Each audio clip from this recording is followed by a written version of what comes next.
ተደብቆ ቢሳላ በውስጤ ያስገዛል ከዘገየ ቢገባኝ ቢገለጥልኝ ዛሬ ይኸው ማከታተል ቀጠልኩ ከትላንት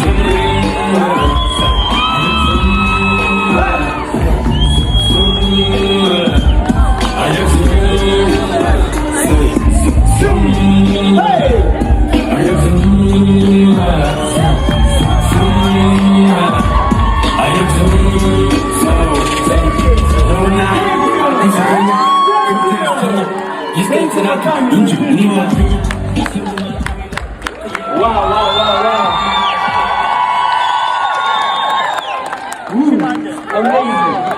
I'm so happy. Yenina, thank you. Have a sit.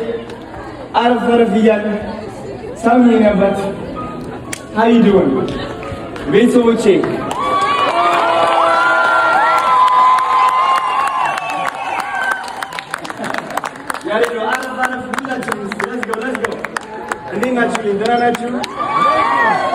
You all look beautiful.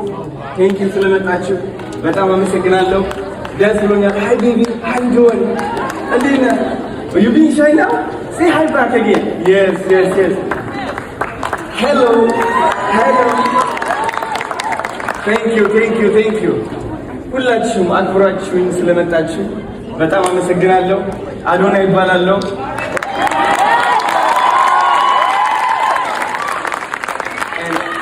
Here we are, man. The newest motivational speaker, as they call it. Motivational speaker, Masala? The way I walk, what do you think? Get out, bud. መቶ ልጆች ለማሳከም ነው ወደዚህ የመጣሁት። አላማዬ እሱ ነበረ። Thank you. አላማዬ እሱ ነበረ። አላማችን አሳክተን ከመቶ ማልፈን 125 I think so 125 በጣም ደስ ብሎኛል። ከዲሲ ከመጣሁ ጀምሮ የተማርኩት አንድ ነገር ቢኖር ታስታውሳላችሁ፣ 100 ቪዲዮ ለመስራት ዲሲ ስንዞራት ዲኤምቪ ኤሪያ ያልሄድኩበት የለም። ባቲሞር ደርሰን በዛ ወጥተን ጨንቆኝ ከሌሊቱ 2 AM ሆነላችሁና ስንተኛ ቪዲዮ ላይ ነኝ አሁን? ወደ I think 19 ወይ 20 ቪዲዮ። እውነቴን ነው የምላችሁ፣ ስለ 80 ቪዲዮ ማሰብ እንቅልፍ ያመጣብኛል በቃ። እና ወደ 40 ቪዲዮ የሚሆን ሰርቻለሁ ወደ ዙ ሄጄ።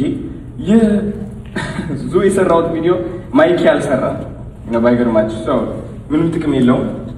እና እሱ ነገር ትንሽ it was a punch boom ትንፋሽ እስከሚያቅተኝ ድረስ ግን አለፍኩት። ሞከርን ያቅማችን እንቅልፍ እስከሚመጣብን ድረስ 20 ቪዲዮ ላይ ስታክ አደረኩኝ። ያ አልተሳካም። I think so. Is that what they call it? But at the end of the day, I mean 125 ልጆች 125 ልጆች at the end of the day. So ይህ ያስተማረኝ ምንድነው መሰላችሁ? አንዳንዴ ስኬታማ መሆን አይችልም። አንዳንዴ በሰዎች መነጽር ማለት ነው። ውጣ ውረድ አላት እቺ ህይወት። ኦፍ ኮርስ ሁላችንም እንደምናውቀው ውጣ ውረድ አላት። ግን ደግሞ አንዳንድ ዝቅታ ለምክንያት ነው። ይህ ዝቅታ አስፈላጊ ነው።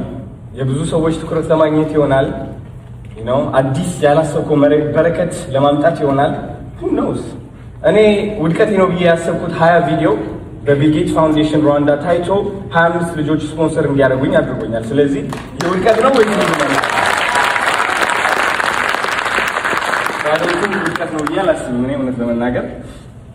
እና አሁን እዚህ የማያችሁ በጣም ደስ የምትሉ የሀገሬ ልጆች፣ በጣም የምታምሩ አለባበሳችሁ ኩል ሁላችሁ ጸዴ very smart just like me